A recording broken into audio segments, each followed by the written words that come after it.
Hi, I'm Linda from Linda Hill Recruitment, and we specialise in aesthetic and beauty recruitment and provide staffing to aesthetic clinics, salons and spas, and also offer masterclasses to enhance staff performance. I'm an Amazon best-selling author of the book Beauty Therapist to Entrepreneur, and also co-authored a book called Fit for Purpose Leadership No. 5.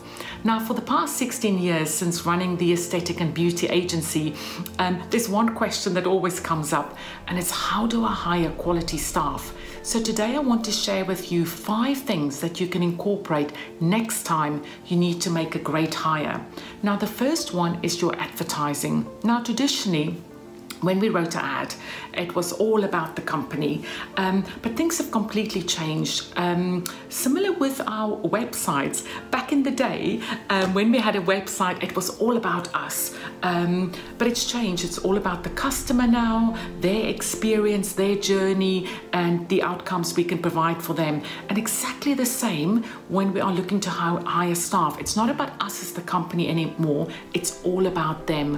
What can we as a business provide them, and why would our company be a great place for them to work?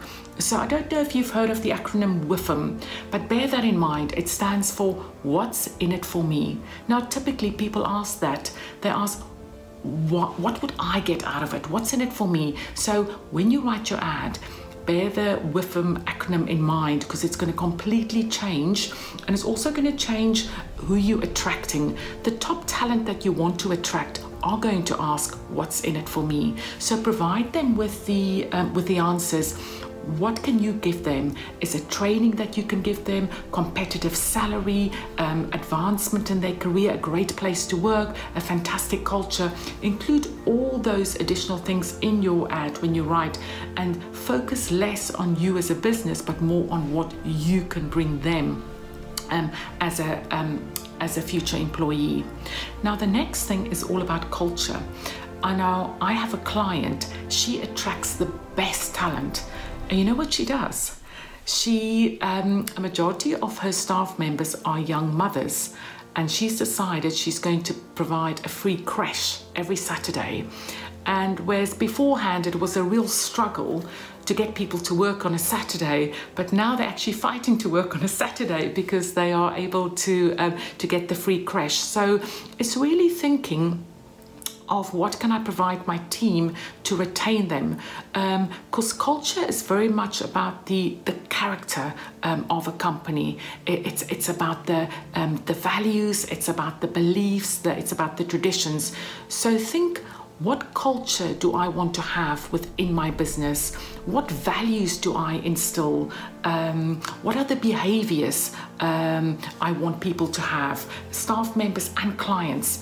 And you really want to set up your business around those values and create a place and create a culture that people really want to work, because that's how you're going to attract the best talent. If they know your workplace really looks after their staff, you've really created a place where you enhance people, but you also look after their well-being. So have a think what you can do today to increase performance in your team, and how you can make it a great place where people want to work. Now, the next thing to bear in mind when you hire is the decision making. And one thing I would say is trust your gut. Really listen to that voice in the back of your head when you recruit. And sometimes it's hard because we face with 2 candidates with very similar experience and background and skills. And then I would ask myself this, I would say, which one of these 2 people would my clients like and trust? Because ultimately, people buy from people that they like and trust. And same with your clients. You'll retain those clients if they like the therapist and they trust them, they'll come back. So think carefully and go with that gut feel. And if you're still not sure, another good thing that you can do is have another member of the senior team, perhaps in the interview stage with you, or perhaps you do the first interview and you let them do the trade test afterwards, and you can put your heads together and think, would this person be a great addition to our business, and would our clients really like them? But go with your gut feel. Then the next one is the interview process itself. Now, we all have different styles of interviewing, but one thing I would say is be yourself. And some people might have a little bit more of a formal style, other people a little bit more relaxed. But my top tip would be try and put the person that you're interviewing at ease. When you do that, you're really going to get the most from them, because ultimately an interview is finding out whether this person is a good fit for your business. So you've got to put them at ease. Otherwise, they're just going to give you the answers that they think you want to hear, and you're not getting the most from them. So put somebody at ease to really get a good understanding of who they are.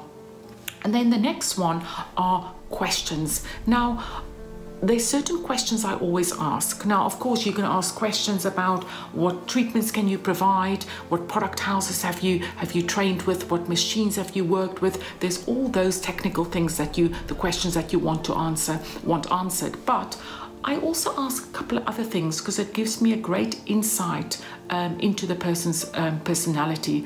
I say to them, what are your interests and hobbies? Sometimes people think, gosh, what does this have to do with the job and my ability to do the job? But it will give you a lot of insight into that person's character. I remember I was recruiting for somebody for a front of house role, and it was a therapist. She was mainly doing hands-on but wanted to become hands-off. So we done the whole interview, and then at the end I said to her, what do you do when you're not working? She said, oh, I like to bake. And I said, why do you like it? And she said, you know what, that sense of achievement when I choose a really tricky recipe, you know, and it comes up and it looks exactly like the picture. And she said, I've got to be so careful to get exactly those quantities right, you know, and I've got to be so meticulous.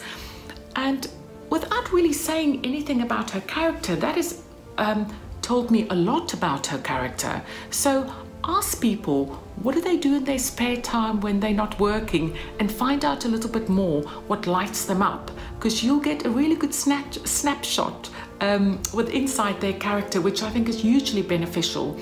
I also ask them, why did they leave, or why did they want to leave their current company or their last company? It will also give you a lot, and sometimes it's not what they say, or it's the tone how they say it that will tell you a lot. So ultimately, when you're looking to make a great hire, you have to ask a lot of questions. So ask questions, but then listen. So it's not about you talking, but it's more about you listening and then making an informed decision whether they're going to be a good fit for your business.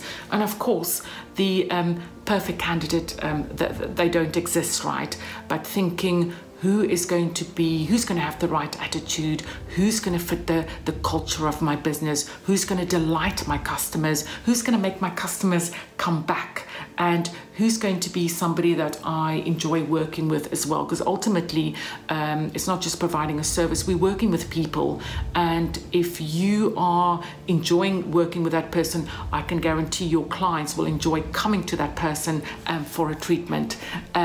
So if you are looking to hire your next staff member, or you're looking to find out more about our masterclasses to enhance staff performance, you can make contact with us at www.lindahillrecruitment.co.uk.